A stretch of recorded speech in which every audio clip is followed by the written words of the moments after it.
የሮሜ መጽሐፍ ምዕራፍ 1 ከቁጥር 18 እስከ 32 ያለውን እናነባለን። ሮሜ ምዕራፍ 1 ከቁጥር 18 እስከ 32 ያለውን እናነባለን። በክፋታቸው እውነትን አፍነው በሚይዙ በአመጻቸውና በክፋታቸው ሁሉ ላይ የእግዚአብሔር ቁጣ ከሰማይ ይገለጣል። ስለ እግዚአብሔር ሊታወቅ የሚቻለው ለእነርሱ ግልጽ ነው፣ ምክንያቱም እግዚአብሔር ለእነርሱ ግልጽ አድርጎታል። ዓለም ከተፈጠረ ጀምሮ የማይታየው የእግዚአብሔር ባህሪ ይኸውም ዘላለማዊ ኃይሉና መለኮትነቱ ከፍጥረቱ በግልጽ ይታያል። ስለዚህ ሰዎች ማመካኛ የላቸውም።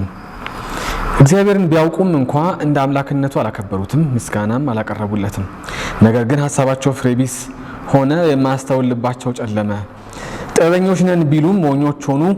የዘላለም አምላክን ክብር ምውት በሆነው ሰው፣ በወፎች፣ በእንስሳትና በምድር ላይ በሚሳቡ ፍጥረት መልክ መስለው ለወጡ።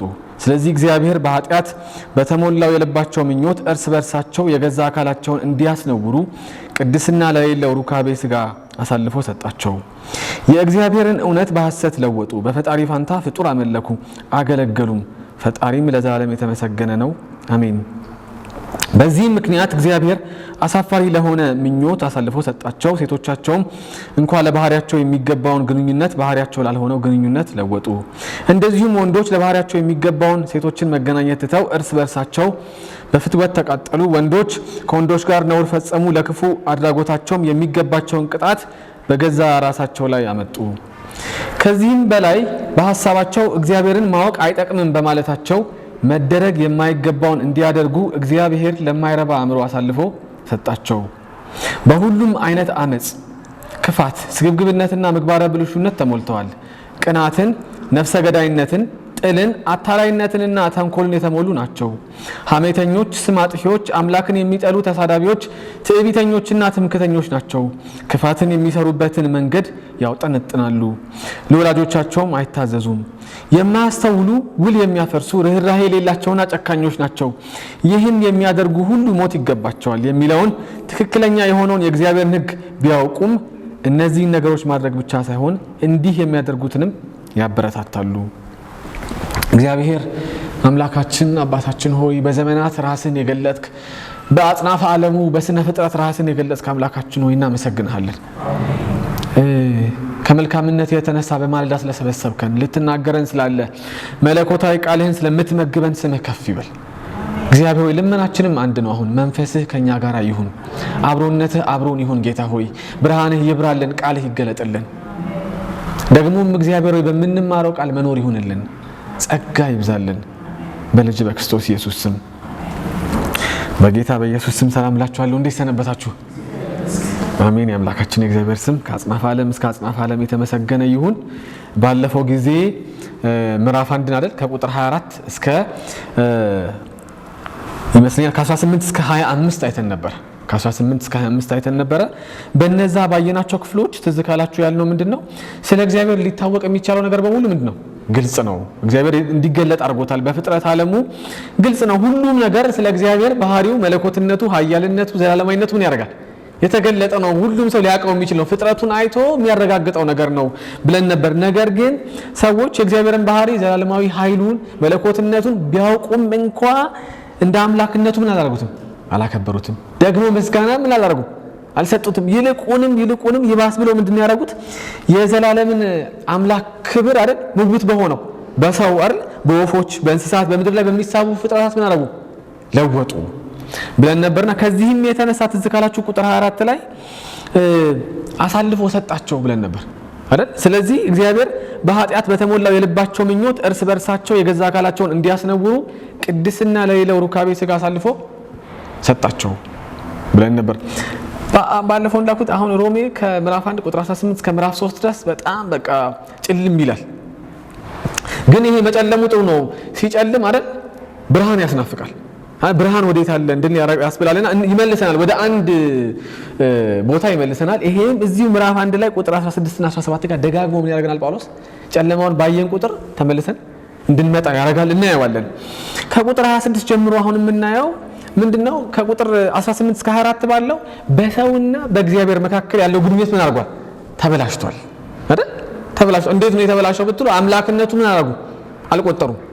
እንደውም ያንን ዕውቀት አይደል ለመሸፈን አይደል ለመጫን ሞከሩ።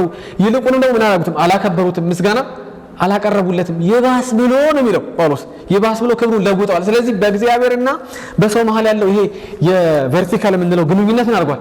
ተበላሽቷል። አሁን ቨርቲካል ከእግዚአብሔር ጋር ያለ ግንኙነት ሲበላሽ ከሰው ጋር ያለ ግንኙነት ምን ያደርጋል? ይበላሻል። አሁን ሰው ብዙ ጊዜ የማይረዳው ከላይ ጋር ከእግዚአብሔር ጋር የተጣላ ሰው ከሰው ጋር ሊስማማ አይችልም። እና አንዳንዶች ለዛ ነው ድሮ እናቶቻችን በጣም ሲማረሩ በሰው ይሄ ከፈጣሪው የተጣላ ይላሉ። ከፈጣሪው ጋር ከተጣላ ሰው ከሰው ጋር ምን ያደርጋል? ሊስማማ አይችልም። እና አሁን ጳውሎስ ይሄን ነው የሚያሳየን በዚህ ከ26 እስከ 32 ባለው 6 ቁጥር ውስጥ ምናየው ይሄን ነው። ይኸውላችሁ ቁጥር 26 ላይ እና 27ን ስናይ በዚህ ምክንያት እግዚአብሔር አሳፋሪ ለሆነ ምኞት አሳልፎ ሰጣቸው። ሌላ ሁለተኛ ማለት ነው። አሳፋሪ ለሆነ ምኞት አሳልፎ ሰጣቸው ይላልና ምንድነው ይሄ ካላችሁ ሴቶች ከሴቶች ጋር እንዲያረጉ እንዲገናኙ ፍላጎታቸው አልነበረ? ለራሳቸው ፍላጎት ወራጋቸው አሳልፎ ሰጣቸው። ወንዶች እንዲያረጉ ከወንዶች ጋር እንዲገናኙ አሳልፎ ሰጣቸው። ሰው ፈጣሪውን ሲክድ አይደል ይሄ አምላክ የለም እግዚአብሔር የለም ሲል እግዚአብሔርን ካላመለከ ሌላ የሚያመልከው ነገር አለ ማለት ነው። አምላክ ያለመሆን አይቻልም። በነገራችን ላይ እግዚአብሔርን አለማምለክ ይቻል ይሆናል፣ ግን ሌላ ነገርን አለማምለክ አይቻልም። ያ እግዚአብሔር የሰራን ስሪት ለአምልኮ ስለሆነ ሰው እግዚአብሔርን ካላመለከ ምን ያደርጋል? ሌላ ነገር ያመልካል። እና እግዚአብሔር አሳልፎ ሰጣቸው ይላል ጳውሎስና አሁን አንዳንድ ሰዎች ምን የሚሉ ሰዎች መጥተዋል። አሁን ይሄ ክፍል ስለ ግብረ ሰዶማዊነት አይደለም የሚያወራው የሚሉ ሰዎች መጥተዋል። እና ከውጪ ቢሆን ጥሩ ነበር። ከቤተክርስቲያን ውጪ ያሉ ሰዎች ቢሆኑ ኖሮ በቃ ከቤተክርስቲያን ውጪ ናቸው እንል ነበር። ግን ቤተክርስቲያን ውስጥ ያሉ ነገረ መለኮት ያጠኑ በቤተክርስቲያን ውስጥ ብዙ ጊዜ የሚያገለግሉ በእኛም ሀገር በውጪም ሀገር ያሉ ሰዎች በተለይ በውጪ ሀገር ደግሞ በጣም ትልልቅ ምሁራን የምንላቸው ምን እያሉ መጥተዋል? ይሄ የሚያወራው ይሄ ክፍል የሚያወራው ይላሉ በትዳር ውስጥ ያልሆነ የተመሳሳይ ጾታ ግንኙነትን ነው የሚያወራው እንጂ ተመሳሳይ ጾታ በትዳር ውስጥ ከሆነ ምንድነው ችግር የለውም የሚሉ ሰዎች መጥተዋል። ወይም ደግሞ አንዳንዶች ምን ያሉ ይሄ የሚያወራው ከትዳር ውጪ ስላለ የዝሙትን ነው የሚያወራው። ወንድ ከወንድ ጋር ቢሆንም ሴት ከሴት ጋር ቢሆንም የሚያወራው ከትዳር ውጪ ስላለው ነው እንጂ ስለምን አይደለም፣ ስለ ግብረ ሰዶማዊነት አይደለም ይላል። እኔ ዝም ብዬ አንዳንድ ክፍሎችን ብናይ ብዬ አስባለሁና ለምሳሌ ዘሌዋውያን ምዕራፍ 18 ቁጥር 22 ላይ ሲናገር ምን ይላል የእግዚአብሔር ቃል? ከሴት ጋር እንደሚደረገው ሁሉ ከወንድ ጋር አትተኛ፣ ይህም አጸያፊ ነው ይላል። ከዛ አጸያፊ ነው ብሎ ብቻ ቢያቆም አንድ ነገር ነው አይደል? ወረድ ይልና ዘሌዋውያን ምዕራፍ 20 ቁጥር 13 ላይ አንድ ወንድ ከሴት ጋር ግብረ ስጋ እንደሚፈጽም ሁሉ ከወንድ ጋር ቢፈጽም ሁለቱም አጸያፊ ድርጊት ፈጽመዋልና ይገደሉ ይላል። ምን ብሏል? ሁለቱም አጸያፊ ድርጊት ፈጽመዋልና ምን ይበሉ? ይገደሉ፣ ደማቸው በራሳቸው ላይ ነው ይላል። ይሄ እኮ የብሉይ ኪዳን ላይ የነበረ ነው፣ በአዲስ ኪዳን ነገሮች ተቀይረዋል ለሚል ሰው ደግሞ አንደኛ ቆሮንቶስ ምዕራፍ 6 ከቁጥር 9 እስከ 11 እንዲህ ይላል ጳውሎስ አመፀኞች የእግዚአብሔርን መንግስት እንደማይወርሱ አታውቁምን ይላል ለቆሮንቶስ ሰዎች ጠይቃቸው። የሚያምፁ ሰዎች በእግዚአብሔር ላይ ምን ያደርጉ? የእግዚአብሔርን መንግስት አይደል ራሱ እግዚአብሔር ላይ አምጾ የእግዚአብሔር መንግስት መውረስ አይቻልም። በዚህ ነገር አትታለሉ። ሴሰኞች፣ ጣዖት አምላኪዎች፣ አመንዝሮች፣ ግብረ ሰዶማውያን ወይም ሰካራሞች ወይም ሌቦች፣ ስግብግቦች፣ ተሳዳቢዎች፣ ቀማኞች የእግዚአብሔርን መንግስት ምን ያደርጉ? አይወርሱ። እና በጣም ያው አሁን ጊዜው እየከፋ ስለመጣ ራሱ የእግዚአብሔርን ቃል የሚያስተካክሉ ሰዎች መጥተዋል። ልክ ሰው ወደ ፈለገው ነገሮችን እንደሚለውጠው ሁሉ አይደል ምን ያደርጋሉ? የእግዚአብሔርን ቃል እየከረከሙ አይደል። ድሮ እኔ ሳቅ ጽድ ምናምን አጥር ላይ ይደረግ ነበር ኮሽም ምናምን እና ምን ያስደርጋል ባለቤቱ አይደል በጣም ሾክ ሲወጣ ምናምን ሲያስቸግር ያደርጋል። ከርካሚ ይመጣና አይደል ከርክሞ ቅርጽ ያስይዛል። ልክ ያን ይመስል የእግዚአብሔርን ቃል የማይመቻቸው ነገር ሲኖር ምን የሚሉ ሰዎች መጥተዋል? የሚከረክሙ በቃ ሲሰው ይሄኛው እኛን አይመለከትም፣ ይሄኛው እንዲህ ማለቱ ነው፣ ይሄ እንዲህ አይደለም የሚሉ ሰዎች መጥተዋል። ጳውሎስ ግን ሲገልጸው ይሄን ምንድነው የሚለው? አሳፋሪ የሆነ ምኞት ይሏል። ክፉ ምኞት ብቻ ሳይሆን እንደሚለው አሳፋሪ የሆነ ምኞት ነው ግብረ ሰዶማዊነት። በትዳር ውስጥ ሆነ አልሆነ ትዳር የሚባለው አይደል እግዚአብሔር አይደል ትዳርን ያቋቋመው፣ ሰው እኮ አይደለም ትዳርን ያቋቋመው። ስለዚህ ጳውሎስ የሚለው ትዳር ማለት በአንድ ወንድና በአንዲት ሴት መካከል የሚደረግ ምንድነው አይደል ጋብቻ፣ አንድነት እስከ ሞት ድረስ የተደረገ ኑሮ ነው የሚለው ጳውሎስ። ግን አሁን እዚህ የሚለው ጳውሎስ በጣም የሚለው ከተፈጥሮ ባህሪ ጋር የሚቃረን ይለዋል። ግብረ ሰዶማዊነትን ሲያወራ አሳፋሪ ምኞት ብቻ ሳይሆን ደግሞ ምንድነው ከተፈጥሮ እግዚአብሔር ከሰራው ስሪት ጋር ምን የሚያደርግ ነው የሚቃረን ነው።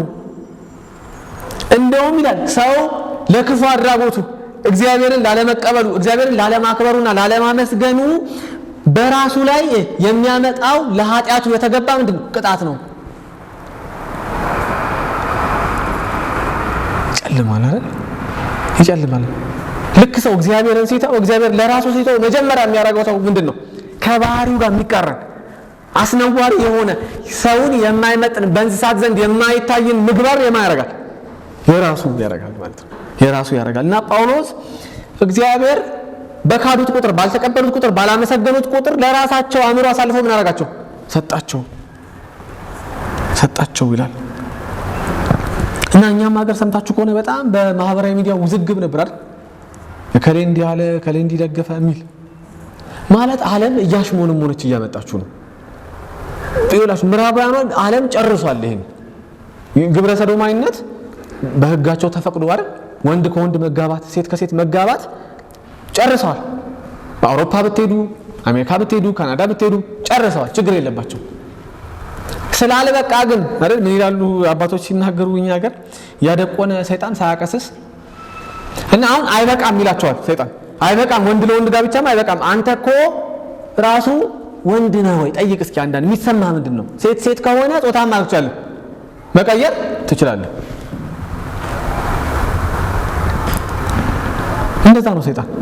በሚቀጥለው ደግሞ ያ እዚህ ማአት ሰው አለ ምን የሚያደርግ ወንድ ከወንድ የሚጋባ ሴት ከሴት የሚጋባ አንድ ነገር ነው። ከዛ ደግሞ ጾታውን የሚለውጥ ደግሞ መጥቷል።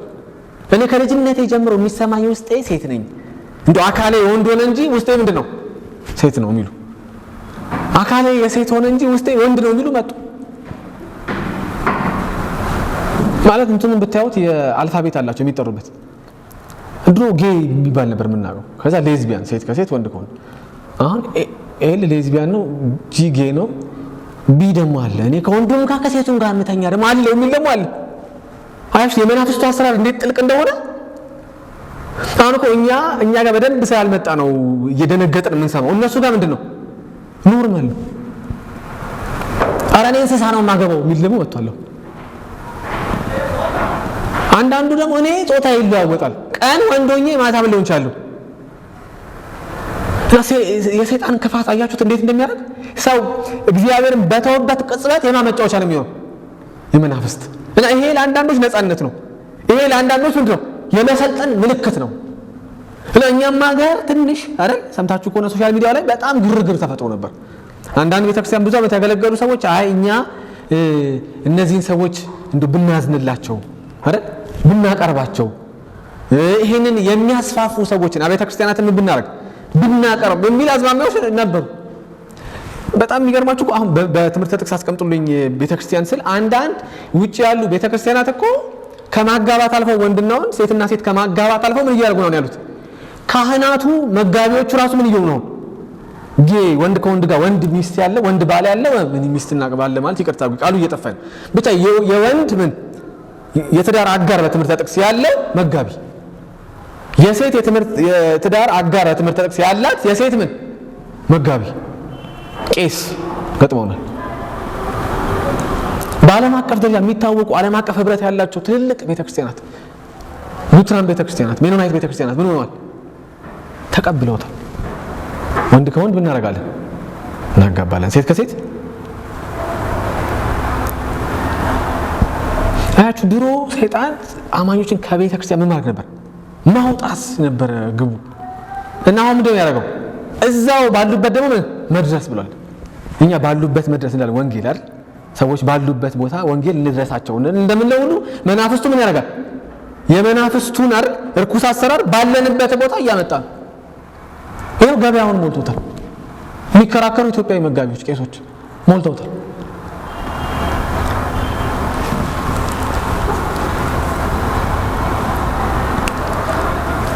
የእግዚአብሔርን ቃል በፈለጉት መልክ ምን የሚያደርጉ የሚከራከሙ የቤተክርስቲያን አገልጋዮች አፍርተናል። ስም እየለወጡለት አይደል? መታወቂያውን እየቀየሩለት የሚያስተካክሉ ሰዎች በስተዋል። የሚገርማችሁ አንድ አሜሪካ ውስጥ ሜል ዋይት የሚባል አሁን ምን የሚባል ቤተክርስቲያን በትምህርት ጥቅስ ቤተክርስቲያን የሚለውን አስቀምጡልኝ እና ሜትሮፖሊታን ኮሚኒቲ ቸርች የሚባል ቤተክርስቲያን መጋቢ አለ እና እዛ ቤተክርስቲያን ብትሄዱ የለመዳችሁትን የምታውቋቸውን አይነት ዝማሬዎች ያደርጋሉ ይዘምራሉ ይላል። በጣም የምናውቃቸውን ወንጌላዊ የሆኑ አስተምሮች ያደርጋሉ ይነገራሉ። መዳን በኢየሱስ ብቻ በጸጋ ብቻ ክርስቶስ ብቻ የሚሉ ነገሮች እንሰማለን። ትምህርቱንም ስትሰሙ ከመድረክ የሚሰበከው ምን ይሆን ይችላል በተወሰነ መልኩ የምታውቁት ሊሆን ይችላል ይላል። ግን የሚገርማችሁ ጎናቸው የተቀመጡት ሰዎች ወንድና ወንድ የተጋቡ ሴትና ሴት የተጋቡ ናቸው። እንዴት ነው ይሄ በትምህርት ጥቅስ ቤተክርስቲያን የተፈጠረው ካላችሁ አንድ ሜል ዋይት የሚባል ሰውዬ ከ12 ዓመቱ ጀምሮ ይላል ታሪክን ሲናገር እንግዲህ በጣም እኔ በቃ ወንዶችን ወድ ነበር ይላል። እና አጋንንት እኮ ያጫውትባችሁ እኔ በቃ እኔ ወንድ ወድ ነበር ግን መጽሐፍ ቅዱስ ደግሞ እንደሚከለክል ይሄ እንደዚህ አይነት ኃጢአት ሲኦል እንደሚያስገባ ስለማቅ ከራሴ ጋር ታገልኩኝ 30 ዓመት ሙሉ ምን ለማድረግ ይሄንን ነገር ለመለወጥ ይላል። እና ምን ሞክሯል መሰላችሁ ሰውየው ኤሌክትሪክ ሾክ መደረግ እንደዚህ ሐሳብ ሲመጣበት ራሱን ሾክ በማድረግ ኤሌክትሪክ ለማስወገድ ምን ብሏል ሞክሯል። ምክር ሞክሯል።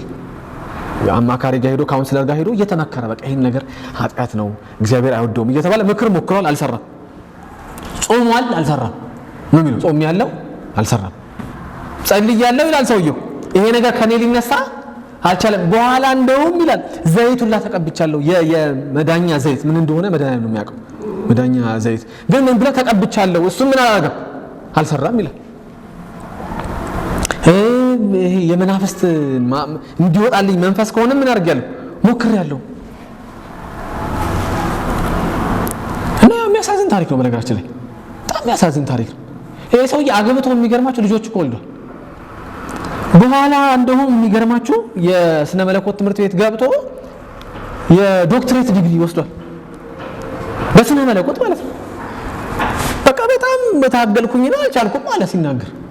ስለዚህ ምን አለ በቃ በጣም ይሄ ነገር እየከበረኝ ሲመጣ እጄን ደምስሬን ቆርጬ ራሴን ለማጥፋት ምን አደረኩ ራሴ ማጥፋት ሙከራ አደረኩኝ። አሁን አሜሪካ ውስጥ ያለ ቤተክርስቲያን ነው በትምህርት ጥቅስ ቤተክርስቲያን የሚለው ከዛ ሆስፒታል ገባ እና ተረፈ። ሆስፒታልም ሆኖ ድጋሚ ራሱን የማጥፋት ሙከራ ሞከረና በኋላ ምን ይላል ታሪኩን ይጻፈለት ሰው ሊሆን ይችላል ራሱም ሊሆን ይችላል ሚስቱ በቃ ከሞት ይልቅ ህይወትን ምረጥ አለችኝና ህይወትን መረጥኩ እና አሁን ወንድ አግብቶ ቤተክርስቲያን ይሄ ሜትሮፖሊታን የሚባለው ቤተክርስቲያን ከፍቶ ምን ያደርጋል ይሄ ተመሳሳይ ጾታ ወይም ግብረ ሰዶማዊነትን በጣም የሚያስተዋውቅ እንደውም ከግብረ ሰዶማዊነት አልፎ ጾታ መለወጥን የሚያበረታታ ቤተክርስቲያን ከፍቶ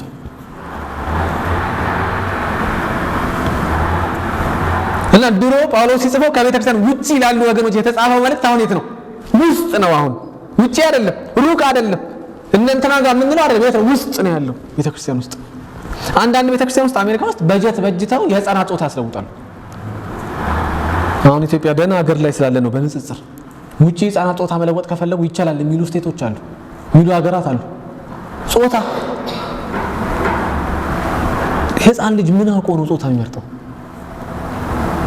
እና ለህፃናት ወንድ ሴት አትበሏቸው የትምህርት ካሪኩለም ተቀርጿል። እና ሩቅ እንዳይመስላችሁ ቅዱሳን ይመጣል ደግሞ እየመጣ ነው እየተሞከረ ነው። አሁን ከኛ በጣም የራቀ ባዕድ መስሏችሁ ከሆነ ሶሻል ሚዲያውን ገብታችሁ ብታዩ ለዚህ ስብከት ተዘጋጅ ነኝ ምንድነው እስቲ እኛ ሀገር ያለው እውነታ ብዬ ሳይ እዚህ ለማውራት የሚያስደነግጥና የሚያሳፍሩ ማአት ነገር ሶሻል ሚዲያው ላይ አለ። እና ጳውሎስ ሲጽፍ ሮም ላሉ አማኞች ሲጽፍላቸው አማኝ ያልሆኑ ሰዎች እግዚአብሔርን በመካዳቸው የተነሳ የሚኖሩት ነው እንደዚህ ነው። ምን አይነት ኑሮ ነው እግዚአብሔር አሳልፎ የሰጣቸው አይደል ተላልፈው የተሰጠ ኑሮውን ያደርጋሉ ይኖራሉ። ግብረ ሰዶማዊነት ተላልፎ የመሰጠት ምንድነው ምልክት ነው የሚለባስ ምልክት ነው። ተላልፎ ምን የመሰጠት በእግዚአብሔር ምን የመባል የመጣው ምልክት ነው። ይላሽ ልባር ተስፋ የለም እያልኳችሁ አይደለም ሲናገር ለቆሮንቶስ ሰዎች ጳውሎስ ቅድም ያነበብኩላችሁ ክፍል ላይ ቆሮንቶስ አንደኛ ቆሮንቶስ ምዕራፍ 6 ከቁጥር 9 እስከ 11 ያነበብኩላችሁ ላይ 11 ላይ ምን ይላል መሰላችሁ ከናንተ አንዳንዶቻችሁ እንደዚህ ነበራችሁ አሁን ግን በጌታ በኢየሱስ ክርስቶስ ስምና በአምላካችን መንፈስ ታጥባችሁ ተቀድሳችኋል ጸድቃችኋል ይላል። ምን ይያለ መሰላችሁ ከዳናችሁት ቆሮንቶስ ቤተክርስቲያን ካላችሁት ምዕመናን መካከል አንዳንዶቻችሁ ምን ነበራችሁ ሌቦች ነበራችሁ አንዳንዶቻችሁ ጣዖት አምላኪዎች ነበራችሁ አመንዝሮች ነበራችሁ አንዳንዶቻችሁ ደግሞ ምን ነበራችሁ ግብረ ሰዶማውያን ነበራችሁ። ንስሐ ለገባ ወደ እግዚአብሔር ለተመለሰ ግን ምን ያደርጋል የሚለው ይሄው ይሁት በአምላካችን መንፈስ ታጥባችሁ አይደል ተቀድሳችኋል ጸድቃችኋል። ንስሐ ለገባ ወደ እግዚአብሔር ቤት ለመጣ መስቀሉ ስር ለተንበረከከ ሰው ግን ምን አለው? በእግዚአብሔር መንፈስ መታጠብ አይደል መቀደስና መጽደቅ አለው። ተስፋ አለ። ወንጌል እንመሰክራለን አይደል በፍቅር አይደል ለሳቱ ለወደቁ ወንድሞች እናደርጋለን እንመሰክራለን። ግን ምን አናደርገው? ቤተክርስቲያን ግን አንቀበለው አይደል ቤተክርስቲያን ውስጥ ግን ምን አናደርገው? አናቅፈውም። ከትዳር ውጪ ስለሆነ ነው እንጂ በትዳር ውስጥ ያለ ተመሳሳይ ጾታ ጋብቻን አንቀበል። ምን ስለሆነ? በእግዚአብሔር ላይ አመጻ ስለሆነ። እንደውም አይደል ጳውሎስ የሚለው አሳፋሪ ምኞት ብቻ ሳይሆን እግዚአብሔር ለጥፋት አሳልፎ እንደሰጠን ማሳያ ምንድነው? ምልክት ነው።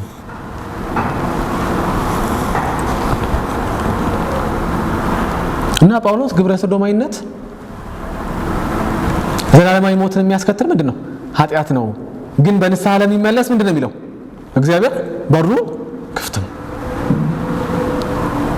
ግን በዚህ ብቻ አይቆም። የሚገርማችሁ ነገር ከ28 እስከ 32 ስታዩ ደግሞ በጣም ነው የሚገርማችሁ። በቃ ከቁጥር 28 ጀምሮ ከዚያም በላይ ይላል በሐሳባቸው እግዚአብሔርን ማወቅ አይጠቅምም ብለዋል። እነዚህ ሰዎች አይጠቅምም፣ በቃ እግዚአብሔርን ማወቅ ምንም ጥቅም የለውም። አሁን ሶሻል ሚዲያው ላይ ብታዩ እግዚአብሔርን ማወቅ ምን ያደርግልኛል? ኢትዮጵያን የሚጠብቃት እኮ መከላከያ ነው የሚሉ ሰዎች መጥተዋል።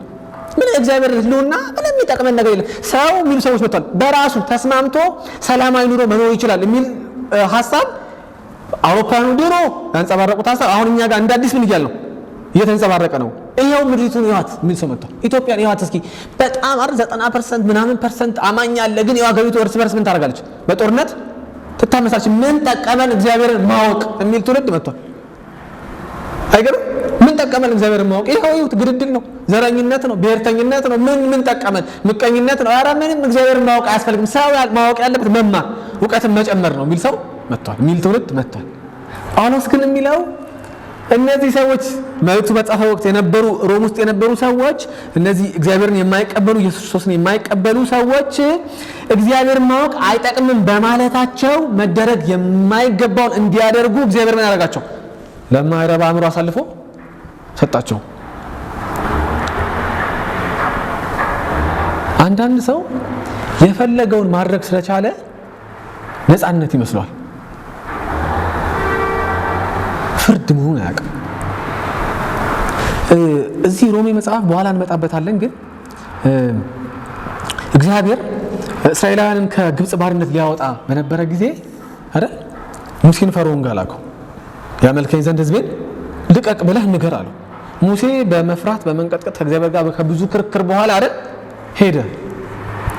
እና የሚገርማችሁ ፈርዖን ተስማማ? አልተስማማም እኮ። ፈርዖን ሳይስማማ ሲቀር 10 ታምራት ሆኖ ነበር። እና በጣም ነው የሚገርመኝ ከታምራት 1 እስከ ታምራት 5 ድረስ ታምሩ ወይም ደግሞ ያ ምልክት ይሆናል። ፈርዖን መልሶም ይላል አልለቅም ይላል መጽሐፍ ቅዱስ ሲናገር። ፈርዖንም ልቡን አደነደነ ይላል እስከ 5ኛው ድረስ።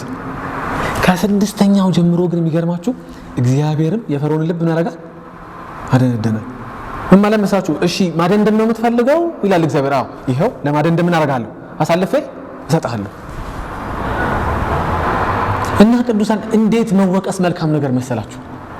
ክፉ ነገር አድርጎ መወቀስ፣ ኃጢአት አድርጎ መወቀስ፣ በህሊና በእግዚአብሔር መንፈስ መወቀስ እንዴት መታደል መሰላችሁ?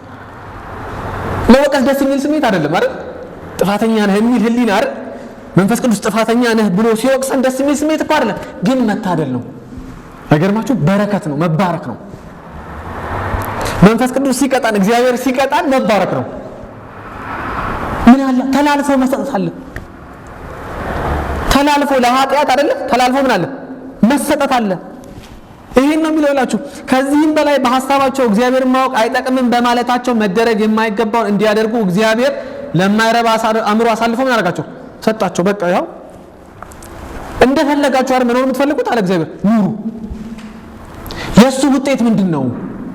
እንደፈለገ ሆኖ መኖር። ለማይረባ አእምሮ ተላልፎ መሰጠት ምንድነው ያላችሁ እንደሆነ ይኸውላችሁ በሁሉም አይነት አመጻ፣ ክፋት፣ ስግብግብነትና ምግባረ ብልሹነት ምን ብለው ተሞልተዋል። ከእግዚአብሔር ውጪ ያለ ነፃነት ምንድነው ያለ እንደሆነ ምንድነው? ሁሉም አይነት አመጻ፣ ስግብግብነት፣ ምግባረ ብልሹነትና ክፋት ነው። ምኑ ይፈልጋል ይሄ ቅዱሳን?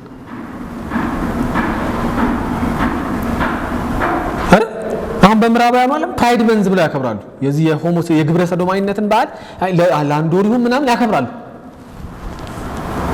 ራሱ ፕራይድ ማለት ነው ትዕቢት ነው እኮ አይደል?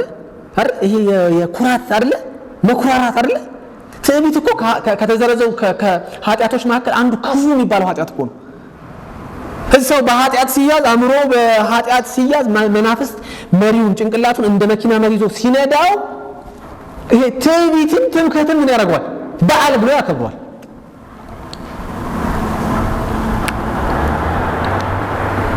ይኸውላችሁ ተላልፎ መሰጠት ማለት ቅናት፣ ነፍሰ ገዳይነት፣ ጥልን፣ አታላይነትን፣ ተንኮልን መሞላት ነው።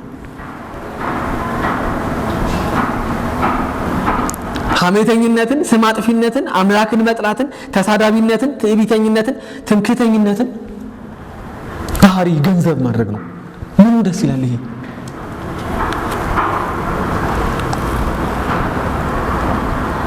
እነዚህ ሰዎች ይላል ጳውሎስ በጣም ነው ይገርመኛል። እግዚአብሔር ባለማክበራቸው የተነሳ ነው ይላል ጳውሎስ በሁሉም አይነት ክፋትና አመፃ ውስጥ አለ እና ለምን ነው ዓለም ላይ ማህበራዊ ውድቀት ምንድነው ያላችሁ? ለዚህ ነው ቅናት በሽ ነው አይደል? ሞቶ ታገዛው አይደል? ነፍሰ ገዳይነት አገራችን ምሳሌ ነው። የሰው ህይወት ማጥፋት ነው ቀላል ነው ማለት ማታ በጣም የተጣሉ ሰዎች ሙት ማለት ነው። ምን ያህል ቢቀል ነው ለአንድ ሰው መሳሪያ ወጥቶ ማጥፋትና የሰው ነፍስ መቅጠፍ ምን ማለት ነው? ተላልፎ ሲሰጥ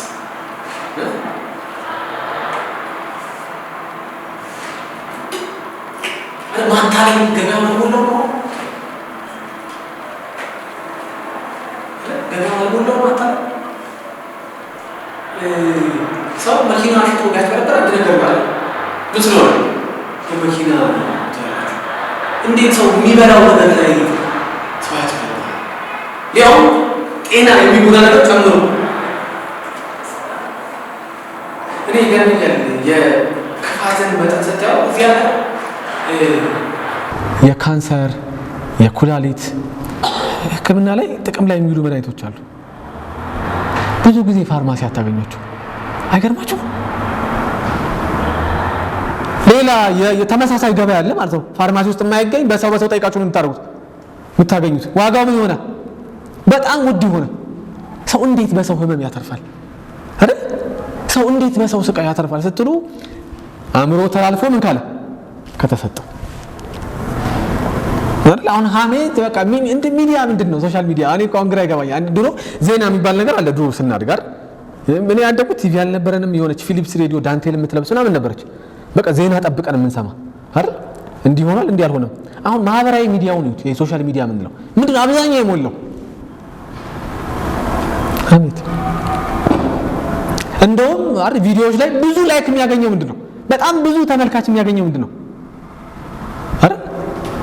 እንትኑ ከስልጣን ወረዱ፣ የከሊት ጉድ ወጣ አይደል? ከሌ እንዲያረጋ ሲባል ራሱ ያውቁታል ባለሙያዎቹ ምን አይነት ርዕስ ራሱ እንደሚሰጡ ምን ያደርጋሉ? ሀሜት። ሰው በሌለበት ስለ ሰው ክፋትን መዘርዘር ምን ሆኗል? የገቢ ምንጭ። ለምንድነው ምንም የማይመስለን ካል አእምሮ ተላልፎ ሲሰጥ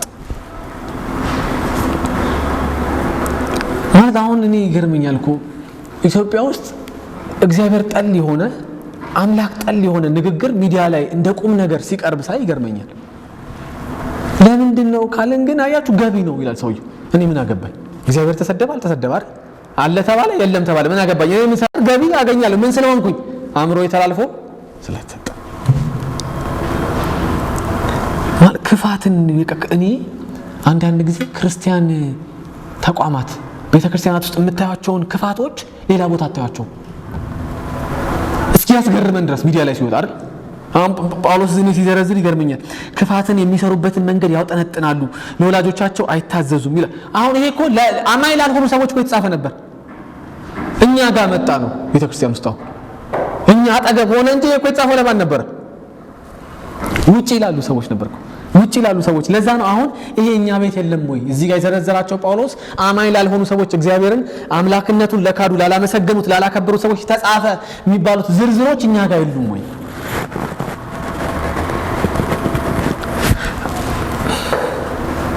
እንዴት መሰላችሁ? አሁን እነዚህ እግዚአብሔርን አያመልኩም፣ አምላክነቱን እንደ አምላክነት አልቆጠሩትም፣ የሱን መታወቅ ለመሸፈን ሞክረዋል፣ አላመሰገኑትም ስንል ምን ማለት ነው? እግዚአብሔርን እያመለኩ አይደለም። እግዚአብሔርን ካላመለኩ ደግሞ ሌላ ነገር ያመልካሉ። ስለዚህ እነዚህ ዝርዝሮች አይደለ እግዚአብሔር አሳልፎ ለነዚህ ኃጢአት ሰጣቸው እንላለን አይደል? ምን ስለሆኑ? እግዚአብሔርን ስላላመለኩ። ቤተክርስቲያን ውስጥ ሲመጣ በብዛት የምናየው ምን መሰላችሁ? በአፍ መካድ ባይኖርም በኑሮ መካድ ግን አለ። እግዚአብሔርን በኑሮ መካድ። ስለዚህ በአፍ አማኝ ብንሆንም በኑሯችን ግን ምን አይደለም? አማኝ የለም ወይ? እኛ ቤተክርስቲያን ውስጥ የለም ወይ? አይደል? ሚዲያውን ብታዩት እኮ ከላይ በሚባል የፕሮቴስታንት አገልጋይ ተጨረበርኩ የሚል ዜና አታዩም ወይ? እኔ ቅርብ ቀን ሸገር የሚባል አንድ ሬዲዮ አለ። እዛ ላይ ሁሉ ማንም ምን ጠይቀለው የሚል ፕሮግራም ላይ አንድ ጉዳይ ቀርቦ እንግዲህ ስለኛው ስለ ወንጌላውያን ማለት ነው እንዴ ምንድን ነው? የምር ቤት ውስጥ ያለን ሰዎች በሙሉ ምንድነው አማኝ ነን ወይ ብሎ መጠየቅ ያስፈልጋል ማለት ነው። ብዙ የሚጭበረበሩ አማኞች የሉም ወይ? ገዝታው ሲጸለይላችሁ ተብለው አይደል ገብተው ብራቸውን ጨርሰው የሚወጡ ሰዎች የሉም ወይ? ውጪ እኮ አይደለም በተግባር ምን እናደርጋለን? ምን ማለት ነው? በተግባር ገንዘብን አምላኩ ያደረገ ሰው ቤተክርስቲያን ውስጥ ቢሆንም እንኳን በትምህርት ጥቅስ ቤተክርስቲያን ውስጥ ቢሆንም እንኳን ምን አይደለም? አማኝ አይደለም። እሱ ቤተክርስቲያን ያለውን የሚመራ ደግሞ ከሆነ ያ ቤተክርስቲያን አይደለም።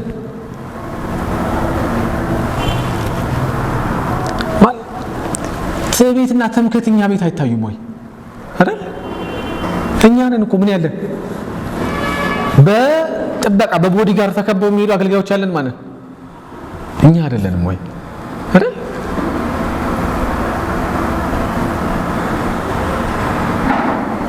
ትዕቢት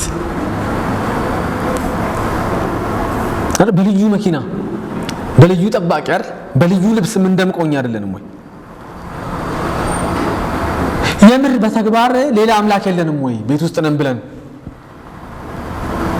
የለየለትና ለይቶለት ከቤተክርስቲያን ውጪ ነው ያለው። ቤተክርስቲያን ውስጥ ሆነን እነዚህ ነገሮች ሲደረጉ ምንም ካልመሰለን ምን ሆነን ነው ብለን መጠየቅ አለብን። እውነት ተላልፈን አልተሰጠንም ወይ? ንስሐ ገብተን መመለስ የለንም ወይ ብለን መጠየቅ አለብን። ይሄን ነው የሚለው ጳውሎስ። የለም ወይ እናንተ ህይወት ውስጥ እንዴ ውል የሚያፈርሱ ሰዎች የሉም ወይ እኛ መሃል? አይደል? ክርስቲያን ነጋዴ ሆኖ ውል የሚክድ የለም ወይ? የተሻለ ውል ሲያገኝ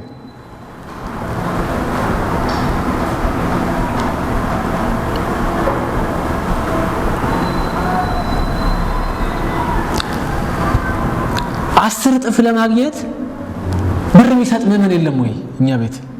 አይደል?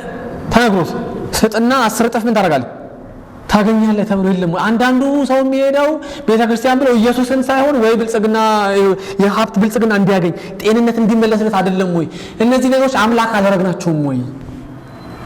ለአሕዛብ ተብሎ ለተጻፈላቸው ሰዎች ያሉት ዝርዝሮች የኃጢአት ዝርዝሮች እግዚአብሔር አሳልፎ ሰጣቸው የተባሉት ዝርዝሮች እኛ ቤት የሉም ወይ? ጳውሎስ የሚነግረን ይሄን ነው።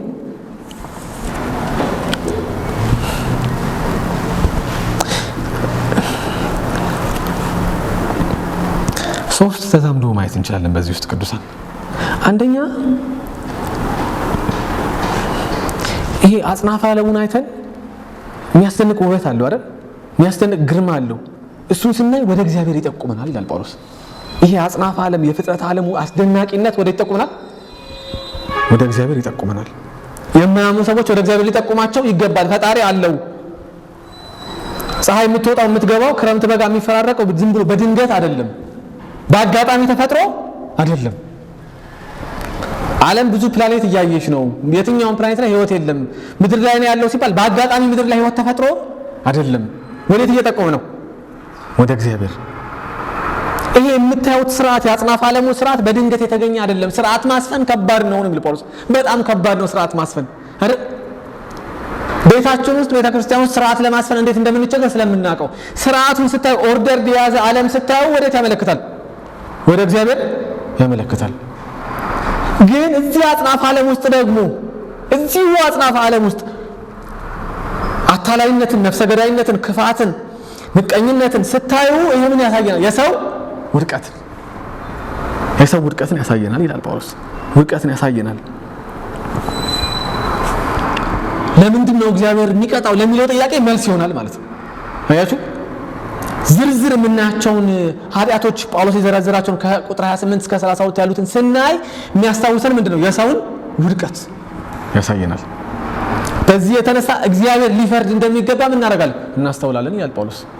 እናስተውላለን። እግዚአብሔር ሊፈርድ እንደሚገባ እናስተውላለን። ከዚህ የተነሳ ወደ መስቀሉ ምን እናደርጋለን? እንሮጣለን። የፍጥረት ዓለሙን የአጽናፈ ዓለሙን መልካምነት አይተን ውበት አይተን ስርዓት አይተን እግዚአብሔርን ካስተዋልን ከዛ ደግሞ አጽናፈ ዓለም ውስጥ ያለውን የሰውን ክፋት፣ ምቀኝነት፣ ግድያ፣ ስም ማጥፋት አይደለ ይሄ ስርቆት፣ ስግብግብነትን አይተን እግዚአብሔር እንደሚፈርድ ስናይ ደግሞ ወዴት የምንሄደው? እኛም ከዛ ስለማናመልጥ ወዴት እንሮጣለን? ወደ መስቀሉ እንሮጣለን። ሌላ አማራጭ የለም ይላል ጳውሎስ። ይሄ ነው ወደ መስቀሉ የሚያስሮጥ የዓለም ስርዓት፣ የእግዚአብሔር ፈጣሪነት፣ የዓለም ውድቀት አይደለ የሰው ኃላፊነት፣ የእግዚአብሔር ፍርድ ስላለ ወደ መስቀሉ ምን እናደርጋለን? እንሮጣለን። ሁለተኛ በሌላ እንዳንፈርድ ጥሩ ማስታወሻ ነው። አያችሁ እዛው እናየዋለን የሚቀጥለው ሳምንት። ግን ምዕራፍ 2 ቁጥር 1 ላይ እንዲህ ይላል ጳውሎስ፣ ስለዚህ አንተ በሌላው ላይ የምትፈርድ የምታመካኝበት የለህም። በሌላው ላይ በምትፈርድበት ነገር ሁሉ ራስህን ትኮንናለህ። ፈራጅ የሆንከው አንተ ያንኑ ምን ታደርጋለህ። አሁን እያለ ያለው ጳውሎስ ይኸውላችሁ አማኝ ያልሆኑ ሰዎችን፣ እግዚአብሔርን የማያመሰግኑ የማያመልኩ ሰዎችን ወቅሰናቸዋል። ምን ብለን? እግዚአብሔር ለማይረባ አምሎ አሳልፎ ምን ባባቸዋል? ሰጥቷቸዋል ብለን ወቅሰናቸዋል። ወንድ ከወንድ ጋር የሚተኛው፣ ሴት ከሴት ጋር የምትተኛው ክፋት አይደል የተንሰራፋው፣ ስም ማጥፋት፣ ሐሜት፣ ምቀኝነት አይደል ሌብነት፣ ስግብግብነት የተንሰራፋው ምድር ላይ ምን ሲሆን ነው? ሰው እግዚአብሔርን ምን ስላላመለከ ነው ብለን ወቅሰናቸዋል። እንደውም እግዚአብሔር አሳልፎ ሰጥቷቸዋል ለራሳቸው ምኞት እንደ ቅጣት ምን ብሏቸዋል? ዋናው ቅጣት በኋላ ቢመጣም አሁን ግን ምድር ላይ ራሱ ምን እንዲያደርጉ እንዲቀጡ እግዚአብሔር ለራሳቸው አምሮ አሳልፎ ሰጥቷቸዋል ብለን ከፈረድን አማኞች እኛ ይላል ጳውሎስ አንተ፣ አንቺ፣ እኔ በሌላው ላይ የምንፈርድ የምናመካኝበት የለንም። በሌላው ላይ በምንፈርድበት ነገር ሁሉ ራሳችንን እናደርጋለን፣ እንኮንናለን። ፈራጅ የሆነው እኛ ራሳችንን ያንኑ የምናረግ ከሆነ እናደርጋለን፣ እንፈርዳለን። ቆም ብሎ ማስተዋል ጥሩ ነው። እንዴት ነን? አረ የማያምኑ ሰዎች ያረጉታል የተባሉትን ዝርዝሮች እኛ እንዴት ነን? ምን ያህል ሩቅ ነን? ከዛ ከምቀኝነት ምን ያህል ሩቅ ነን? አይደል? በእውነት እውነት በጣም በሚያስደንቅ እና በሚያስደነግጥ ሁኔታ ክርስቲያን ተቋማት ውስጥ ቤተክርስቲያናት ውስጥ ምቀኝነት አለ አይደል? ወንድማችን እህታችን አይደል እንድታርቅ እንዲያርቅ አንፈልግም።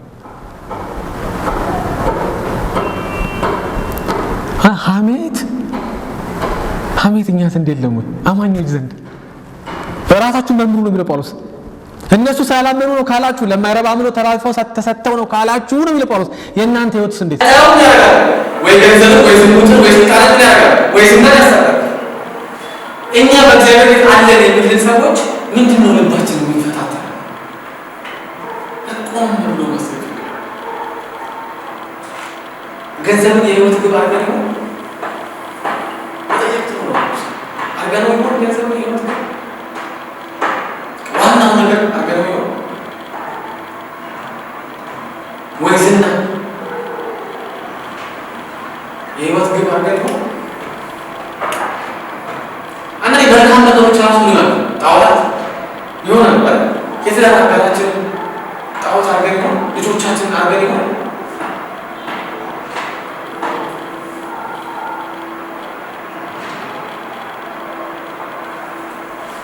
ቆም ብሎ መፍትሄ ለዚህ ይከበራል። ከሰኞ እስከ ቅዳሜ ኑሮውን ለማስተካከል ደፋ ቀና የሚል ሰው ምን ያህል በቀን የእግዚአብሔር ቃል ምን ያህል ከእግዚአብሔር ጋር በጸሎት ጊዜ ያሳልፋል? ቴስቶ ለጥቴ ነው ከባድ የምን ገንዘብ አብላም ካመስ ነው ያለው ከሰራው ሰዓት ቀንሶ አይደል ከእግዚአብሔር ጋር ጊዜ በሰዓት ማለት እንደዚህ ነው። እስቲ ከስራ ሰዓት ውጪ ግን በሰዓት ውጪ ነው ጊዜ ያሳልፋል እግዚአብሔር ማህበራዊ ህይወት አምላካችን ሆኖ ከስራ ውጪ በሙሉ ህይወታችን የሚዞረው በጓደኞቻችን መካከል ይሆናል። ለልጆቻችን ራሱ የትምህርት ውጤት አምላክ አድርገንባቸዋል። ለልጆቻችን ሁሌ መፍተን አንደኛ መውጣትን የህይወት ግብ አድርገናል።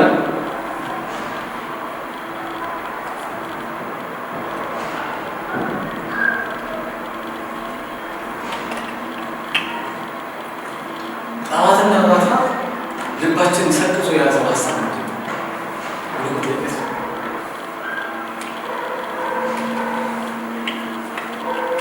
ይሄን እየጠየቅን አንድ ጳውሎስ የሚያስታውሰን ነገር ሮሜ 16 እና 17 ምን ይላል? 16 በወንጌል አላፍርም፣ ምክንያቱም ለሚያምኑ ሁሉ ለድነት የሚሆን የእግዚአብሔር ኃይል ነው። ይህም በመጀመሪያ ላይ አይሁድ ቀጥሎ ለአሕዛብ ነው። በወንጌል የእግዚአብሔር ጽድቅ ተገልጧልና ጽድቁ ከመጀመሪያ እስከ መጨረሻ እምነት የሆነ ነው። ጻድቅ በእምነት ይኖራል ተብሎ መጽሐፍ ስንጠቀልል እንትን አንቶች መጠቀፍ ያ ሜን የተባለው ሰውዬ ሜን ማለት መስለኝ የተባለው ሰውዬ 30 ዓመት ሞክሬ ምን አላልኩኛል አቃተኝ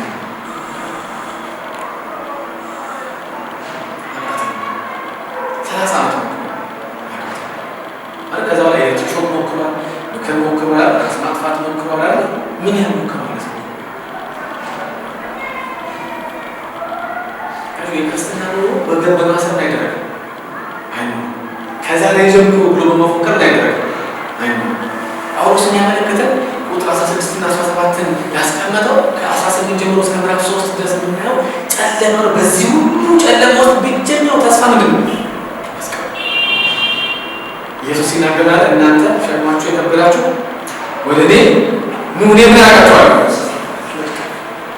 የኃጢአት ዝርዝር ስናይና ራሳችንን ስንፈትሽ የምናገኛቸው ነገሮች አሉ። ማናችን ማን እናገራቸው? እኛ እና እግዚአብሔር ብቻ ምናውቀው የዛኔ ምን ይሁን ጥያቄ የዛኔ ምን ይሁን መስቀሉ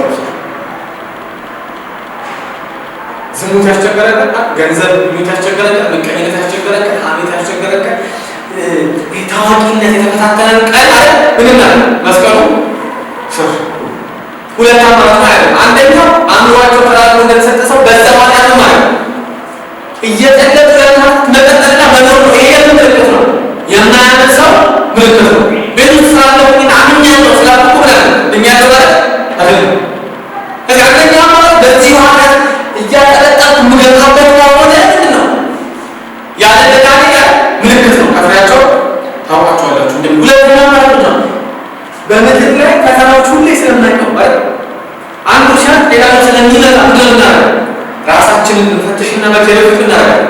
ይሄ አውቆ ግን አይገባ አምላኬ ማለት ነው እግዚአብሔር በከበደ ነገር ላይ ታማኝ ሆኖ ሸክሜ ሊቀይር የሚችል ማለት ነው። መስቀል ላይ መስዋዕት ሆነ ኢየሱስ አለ።